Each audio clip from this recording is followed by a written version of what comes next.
మోకాళ్ళ నొప్పులు, disc problems లాంటి అన్ని సమస్యలకు సంప్రదించండి Homeocare international world class homeopathy 9001175550. Nellimarla నియోజకవర్గం ఎమ్మెల్యే లోకం నాగమాధవి గారు మనతో పాటు ఉన్నారు. గారు చెప్పండి, ఈరోజు చూసుకుని మీరు ప్రజావాణి పేరుతో ప్రజల్లోకి వెళ్తున్న పరిస్థితి కనిపిస్తుంది. ప్రజలు ఎటువంటి స్పందన వస్తుంది? ప్రజలైతే ఈసారి కూటమి ప్రభుత్వాన్ని చాలా పెద్ద హై ఎక్స్పెక్టేషన్తో గెలిపించారు. దాంట్లో ఎటువంటి సందేహం లేదు. అభివృద్ధి అనేది ఆంధ్రప్రదేశ్లో రావాలంటే మేమే నాయకులుగా వస్తేనే అవుతుంది అన్న విశ్వాసంతో ఈరోజు గెలిపించడం జరిగింది. నెల్లిమల్లలో అయితే 45 ఏళ్ల చరిత్రను నేను తిరిగి రాశానని ప్రజలందరూ చెప్తున్నారు. కాబట్టి నేను ఎక్కడికి వెళ్ళినా వాళ్ళు అది నాతో ఎక్స్పెక్ట్ చేస్తున్నారు. అందుకనే మనం ఈరోజు నిధుల కొరత చాలా ఎక్కువగా ఉన్నది. అది ప్రజలకు కూడా తెలుసు. ఎందుకంటే నేను ప్రతి డిపార్ట్మెంట్తో రివ్యూ చేస్తున్న ప్రతి డిపార్ట్మెంట్ దగ్గర కూడా మనం ఎక్కడ చూసినా పెండింగ్ బిల్స్ పే చేయాలి. అలాగే జనవరి టు మే టైం ఫ్రేమ్లో ఏం చేశారంటే రకరకాల ప్రాజెక్ట్స్ శాంక్షన్ చేసేసి రోడ్లు కానీ కాలువలు కానీ టెండర్లు కూడా క్లోజ్ చేసి అగ్రిమెంట్స్లోకి ఎంటర్ అయిపోయారు. అదేంటంటే కాపాడుతుందని చెప్పి హై కాస్ట్ అగ్రిమెంట్స్ కనిపిస్తున్నాయి చాలా మటుకు. వాటన్నిటినీ కూడా మనం కూలంకషంగా చూసి ఇవన్నీ మనం తిరిగి మళ్ళీ చేయాలి అన్న పరిస్థితి ఏర్పడుతున్నది. ఎందుకంటే రోజు రోజుకి ప్రాజెక్ట్ కాస్ట్ పెరిగిపోతున్నది, అలాగే క్వాలిటీ తగ్గిపోతున్నది. ఎక్కడ చూసినా ఇప్పుడు జల్ జీవన్ మిషన్ తీసుకున్నాం అనుకోండి, ప్రతి ఇంటి దగ్గర ఇంటికో కొళాయి అని చెప్పి కొళాయి వేసి సిమెంట్ రోడ్లు అన్నీ బదులు కొట్టేశారు. కానీ ఎక్కడ ఇన్పుట్ లేదు, ఆ కొళాయిలోంచి చుక్క నీరు లేదు. చాలా పైపులు కూడా బదులైపోతున్నాయి. క్వాలిటీ కంట్రోల్ పాస్ అవ్వట్లేదు ఏ పైపు కూడా ఈరోజు. కాబట్టి ఈ సమస్యలన్నింటినీ మనం అధిగమిస్తూ ఖచ్చితంగా వచ్చిన ప్రతి రూపాయిని కూడా ప్రజల కోసం ఖర్చు పెట్టేలాగా ప్రగతి బాటలో తీసుకెళ్లేలాగా ప్రయత్నం చేస్తున్నాం. కాబట్టి చంద్రబాబు నాయుడు గారు అటు పవన్ కళ్యాణ్ గారు మాకు చెప్తున్నది ఒకటే, ప్రతిదానికి కూలంకషంగా చూడండి, ఎక్కడా కూడా అవినీతి జరగకుండా చూడండి, క్వాలిటీకి హైయెస్ట్ ప్రయారిటీ ఇవ్వండి ఏ ప్రాజెక్టులోనైనా కూడా. అలాగే వెల్త్ క్రియేషన్ అనేది పెద్దపీట వేస్తాం. ఎక్కడెక్కడైతే మనం ఇన్వెస్టర్స్ని తీసుకొస్తాం, ఎలా అయితే వాటితో స్థాపిస్తాం, మళ్ళీ ఎంప్లాయ్మెంట్ క్రియేట్ చేస్తాం అన్నది. ఎందుకంటే 5 ఏళ్లలో ప్రభుత్వం నుంచి సరైన స్పందన లేక చాలా కంపెనీలు పక్క రాష్ట్రాల్లో పెట్టేసుకుంటున్నాయి. దానివల్ల ఇక్కడ ఎంప్లాయ్మెంట్ ఇంకా తగ్గిపోయే ప్రమాదం ఏర్పడింది. కాబట్టి దాన్ని కూడా మనం అధిగమించి ముందుకు తీసుకెళ్లే దిశగా తీసుకెళ్తున్నాం. ప్రజల్లో అయితే చాలా ఎక్కువ హై ఎక్స్పెక్టేషన్ ఉంది.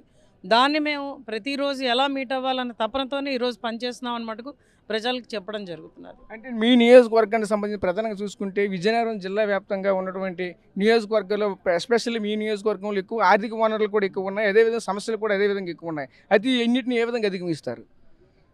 అన్ఫార్చునేట్లీ ఏమైందంటే మాకు ఎయిర్పోర్ట్ ఒకటి వచ్చింది. ఆ ఎయిర్పోర్ట్ నిర్మాణం కూడా 10 ఏళ్ల నుంచి అలాగే కుంటుపడుతూ వచ్చి ఇప్పుడు మొదలెట్టారు. ఏదో ఒకటి అవుతుందన్న కాన్ఫిడెన్స్ కూడా ఉన్నది. ఎందుకంటే ఏవియేషన్ మినిస్ట్రీ కూడా మనకు ఉత్తరాంధ్రకి ఇవ్వడం వల్ల దానివల్ల సపోర్టింగ్ స్ట్రక్చర్ అంతా చాలా బాగా ఫార్మ్ అయ్యేటట్టు చూసుకునే బాధ్యతని నేను తీసుకుంటున్నాను. ఎందుకంటే అది మనం చెయ్యాలి. ఎయిర్పోర్ట్ ఉండడం వల్ల మనం ఎలాంటి ఎక్స్పోర్ట్స్ చేస్తాము, దాని విధంగా ఎలాగ పరిశ్రమలు తీసుకొస్తాం, అటు ఫార్మర్కి ఇటు అలాగే చదువుకున్న వాళ్ళకి వివిధ రంగాల వాళ్ళకి అనుసంధానం చేస్తూ మనం ఎలా ముందుకు తీసుకెళ్తాం. ముఖ్యంగా మత్స్యకారులు నేను ఎప్పుడు వాళ్ళకి ఫస్ట్ ప్రయారిటీ ఇస్తాను. అవన్నీ చేస్తూ వెల్ఫేర్ స్కీమ్స్ అనేవి ఖచ్చితంగా ఎలా ఇంప్లిమెంట్ చేస్తాం. ఎందుకంటే మన పెన్షన్లు అయితే మటుకు 1వ తారీఖున అందరికీ ఇవ్వడం జరిగింది. కానీ దాని వెనకాతలు చాలా అవినీతి ఉందని రోజు రోజుకి తెలుస్తున్నాయి రిపోర్ట్స్. ఎందుకంటే ఆ పెన్షన్లు అనేవి అర్హులు లేని వాళ్ళకు కూడా ఇచ్చారు. దాన్ని మనం వెలికి తీయాలి. ఇప్పుడు వెలికి తీసి, ఎందుకంటే కొంతమంది ప్రజాప్రతినిధులకు కూడా ఇచ్చేసారు అందులోనే, వాళ్ళ కుటుంబాలకు కూడా. ఇవన్నీ మనం వెలికి తీసి ఎక్కడికక్కడ మనం మన ట్రెజరీని కాపాడుకుంటూ జాగ్రత్తగా ముందుకు తీసుకెళ్ళి చాలామంది పేదవాళ్ళకి తీసేశారు, వాళ్ళకి వచ్చేటట్టు చేయాలి. అలాగే 1వ తారీఖున మాట తప్పకుండా అందరికీ జీతాలు ఇచ్చాం. కాబట్టి మా మీద బాధ్యతగా ఉన్నవన్నీ చక్కగా చేయడానికి మేము ప్రయత్నం చేస్తున్నాం. అలాగే నేను చెప్పే సంపద సృష్టించే దిశగా కూడా ఖచ్చితంగా చంద్రబాబు నాయుడు గారు పవన్ కళ్యాణ్ గారు అడుగులు వేస్తున్నారు.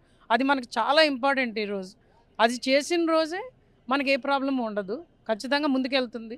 ఇందాక మన మినిస్టర్ గారు చెప్పినట్టు పవన్ కళ్యాణ్ గారు మాకు కూడా ఆల్రెడీ చెప్పారు, ఇది 10 సంవత్సరాల జర్నీ.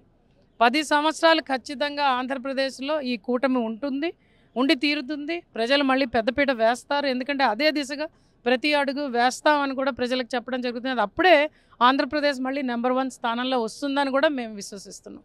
అంటే ప్రధానంగా ఇంకోటి, మీ నియోజకవర్గానికి సంబంధించి టోల్ గేట్ అయితే ఒక సమస్యగా ఇప్పుడు మారుతున్న పరిస్థితి కనిపిస్తుంది. ఈ టోల్ గేట్ అయితే ఇప్పుడు విజయనగరంకి వచ్చే లైన్లో ఉన్నటువంటి టోల్ గేట్ని ఎత్తివేయాలని చెప్పేసి అంటున్నారు. దానిపై మీరు ఏ విధంగా స్పందిస్తారు? యాక్చువల్గా టోల్ గేట్ మా దాంట్లోకి రాలేదు, కానీ జొన్నాడ అని పెట్టారు దానికి పేరు మటుకు. అది విజయనగరంలోకి వస్తున్నది. దాని మీద అది అంత హడావిడిగా ఎప్పుడు కట్టారు ఎప్పుడు ఓపెన్ చేశారు అన్నది కూడా మాకు చాలా, ఎందుకంటే మేము ఎలక్షన్ హడావిడిలో ఉన్నప్పుడు జరిగిపోయింది ఇదంతాను. బట్ అది విశాఖపట్నం వెళ్ళడానికి ప్రధాన రహదారి కాబట్టి వాళ్ళు అసలు అక్కడ ఎందుకు టోల్ గేట్ పెట్టారు, ఏ రోడ్డుని వాళ్ళు అభివృద్ధి చేయడానికి? ఎందుకంటే నార్మల్గా టోల్ గేట్స్ నేషనల్ హైవే ఇచ్చేది ఏంటంటే వాళ్ళు రోడ్డు కట్టిన తర్వాత అక్కడ పన్ను అనేది తీసుకుంటారు. అక్కడ ఏ రోడ్డు కట్టలేదు. ఆ జంక్షన్ ఎందుకు పెట్టారు దాని మీద మేమందరం కలిపి ఖచ్చితంగా మాట్లాడతాం. కలెక్టర్ గారితో మాట్లాడి అవసరమైతే దాన్ని మూసివేసే దిశగా తీసుకెళ్ళి ఇంకో దగ్గర కట్టే దిశగా చూస్తాం. ఎందుకంటే అది ఎన్హెచ్ఏ, అది నేషనల్ హైవేస్ అథారిటీది కాబట్టి ఖచ్చితంగా ఏం జరిగింది, తప్పు ఎక్కడ జరిగిందని కూడా చూస్తాం. Okay madam, thank you. ఇది పరిస్థితి. ప్రధానంగా చూసుకుంటే నియోజకవర్గంలో అభివృద్ధి పదంలో తీసుకుని వెళ్తాము. అయితే ప్రధానంగా ఇంకోటి చూసుకుంటే కూటమి ప్రభుత్వం అనేది ఇంకా ఇక నుంచి అయితే కంటిన్యూగా అయితే 10 సంవత్సరాల పాటు కలిసే ఉంటుందని చెప్తున్న పరిస్థితి కనిపిస్తుంది. ఇక నుంచి చూసుకుంటే నియోజకవర్గ ప్రజలంతా అభివృద్ధి ధ్యేయంగా అయితే మీరు పనిచేస్తున్న పరిస్థితి కనిపిస్తుంది చెప్తున్నారు మనతో పాటు. Camera person Naidu Rajesh, RTV Vizianagaram నుంచి. మరిన్ని వీడియోస్ కోసం ఛానల్ ని సబ్స్క్రైబ్ చేయండి, లేటెస్ట్ అప్డేట్స్ కోసం వాట్సాప్ ఛానల్ ని ఫాలో చేయండి అండ్ లింక్ డిస్క్రిప్షన్ లో ఉంది.